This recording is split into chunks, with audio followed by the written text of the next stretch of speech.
Well, it's launch day, which means I haven't slept all week. My director just showed back up again to have me fix some stuff that I warned him about months ago, and I've had a Bloody Mary to celebrate the release of the book and to make up for for director.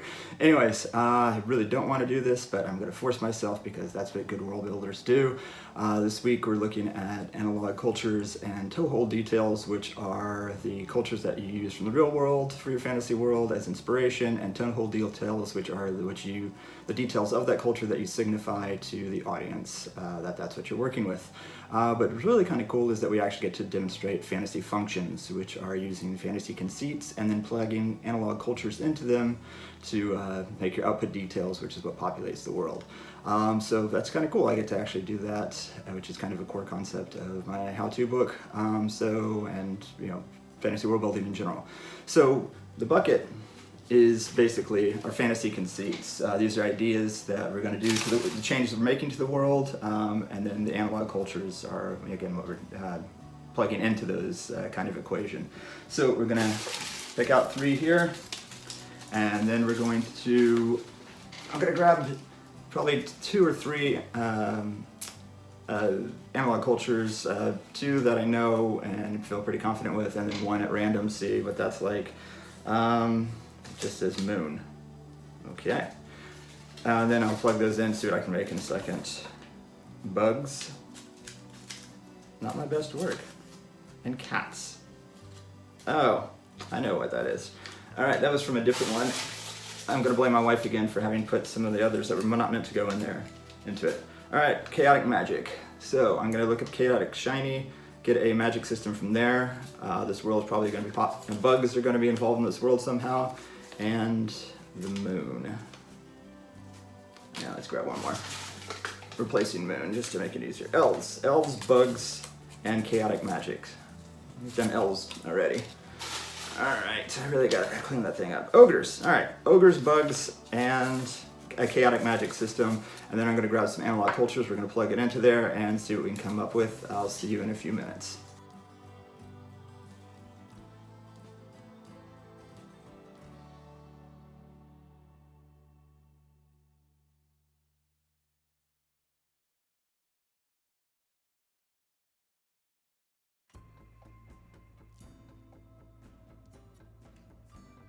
So we're 15 minutes in, and I've done the building up phase, and I don't get to do as much as I wanted to. But we're gonna do what we can. The fantasy conceits were a magic-based system. I used chaotic shiny, and the, what did it give me? Anyways, it basically said that they use an earth and prediction type of magic, as well as spirits for their spellcasting and a code of ethics. I'm going to use that in a second and break that up. My other 2 biological conceits were ogres and bugs. Let's see if I can just tilt this a little bit. There, that's a better thing, right? No, it doesn't look any better. Anyways, so bugs, ogres, so they're my biological and physics magic system, and I decided my 2 analogs, I wanted to do a 3rd one, which was going to be random, but I don't have enough time because I gotta go pick up my kid in 20 minutes. Anyways, so the analogs are going to be feudal Japan because that one's kind of easy, and then Gauchos. I got that one kind of at random. That's the South American cowboy, kind of. I wanted to do American Western, and I thought, hey, I've already done an American Western, so let's try to do Gauchos. So then we're looking at for toehold details. These are the things that are going to signify these to the world itself, or to the audience who's reading it. So samurai, that one's kind of easy. We're just going to grab the whole samurai feudal time period. That means the swords, the armor, the bushido, that kind of thing. And then for the gaucho, I had to do a really, really quick research. So this is, I should point out right now that these are the toehold details. That's what's going to signify it. Those are kind of the basics. If I was doing this as a real story, I would then spend many, many, many hours researching all of these to get the sense of authenticity right. We don't have that, so these are just going to be kind of the toehold details, which are the big ones, again, to signify to the audience. For the gauchos, it's going to be their horse because they're cattlemen. They're really supposed to be rural and silent, also kind of quick to violence. They use bolos and lariats instead, so that's the 3 rocks with on ropes that they swing around and catch the feet of the cattle. So that's going to be pretty cool. We're definitely going to have to use that for the toehold details. The facion, I don't know how to, I took 4 years of Spanish, you'd think I know how to say it, but it's a big knife that they carry at the back of their poncho, which is the other thing. So they have the very large hats. I don't think they're sombreros, but I would have to research that some more. And they wear ponchos oftentimes, as well as a kind of a diaper thing, which was their blanket wrapped around their waist. That sounds silly, so that's not gonna be something we're gonna use. So anyways, they carried a big knife in the back of it, like a big Bowie knife, which is gonna be kind of cool. So those are our toehold details, ogres, bugs, and physics. I've only got 20 minutes. Yeah, I can do something. I'll be back in hopefully 20 minutes.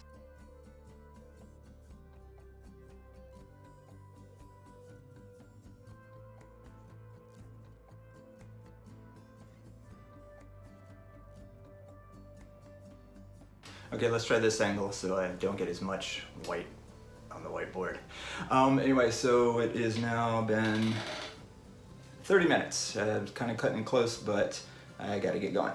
Anyway, so here's the idea. I'm calling it Samurais plus Gaucha, which is incorrect according to the language, even though you think you could interchange the O and the A. Apparently, spell check doesn't like that.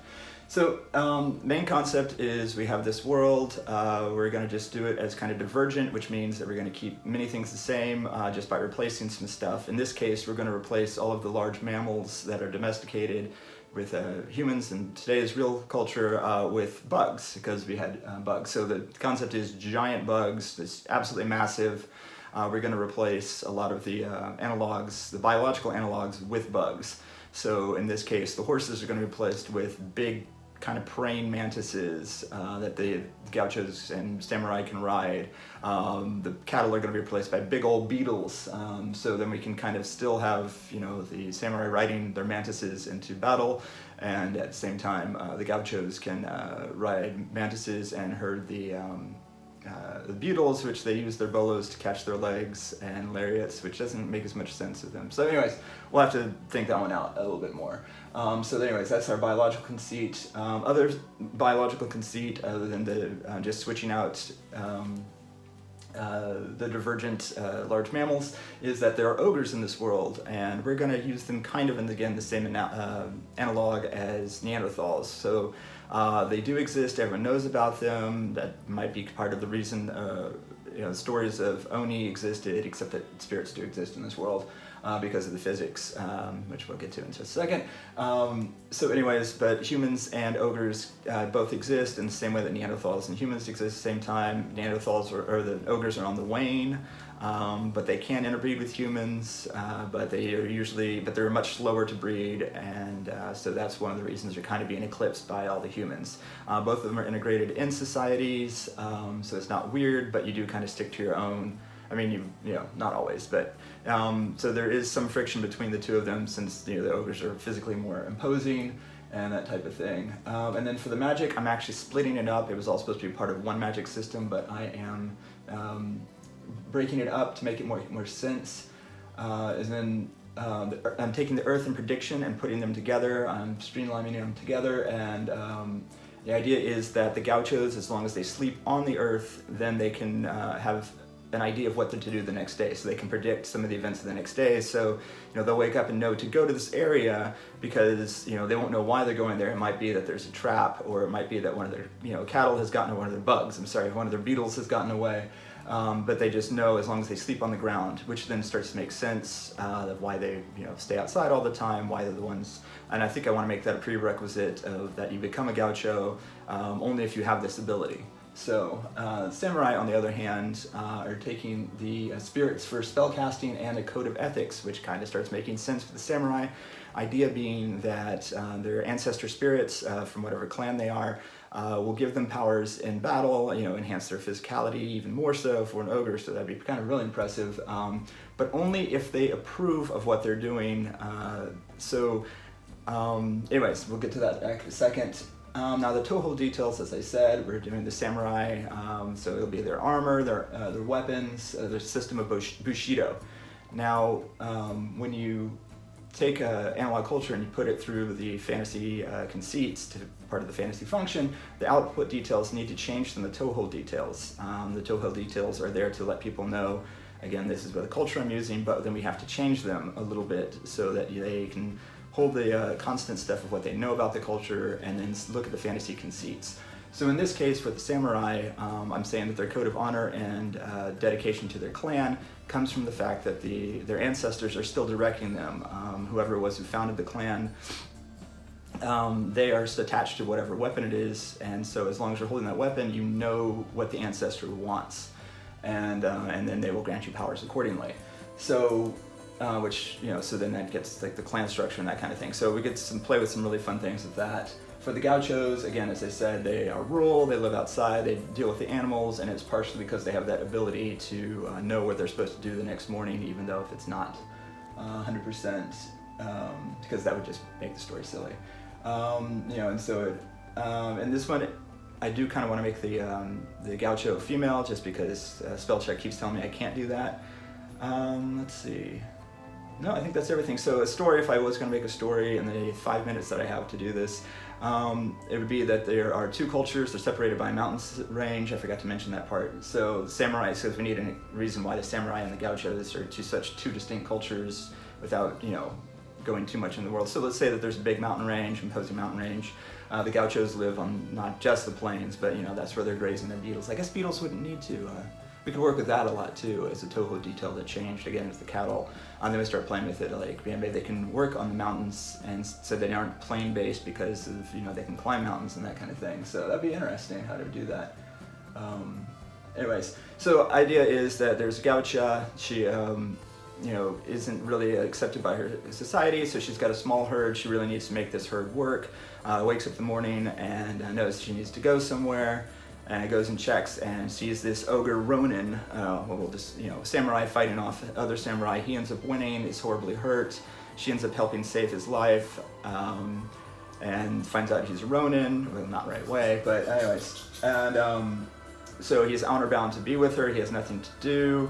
Or maybe he does, but now he's also feels honor bound. We can play with that story. So now they're an odd couple. She's got to, she doesn't have anyone to work with her because she's female. So she's got to take her herd of beetles that he says that he will help with. Meanwhile, his sword is like, no, you can't do this. You have to fulfill whatever it is. We find out that he's a Ronin because his sword has rebelled against the other ancestors that are all dead. And so it wants him to do something. Meanwhile, they're being pursued by not just bandits from the Gauchos, world, but also from the samurai who are hunting him down. So then we get a great kind of road trip, odd couple. They get to learn about each other. They're not only from different cultures, but from different species. The pursuit, and then in the finale, we'll probably have something like a stampede where she is willing to sacrifice her herd that means so much to save his life, or he's willing to give away the weapon that's been directing him, or he fully embraces his purpose.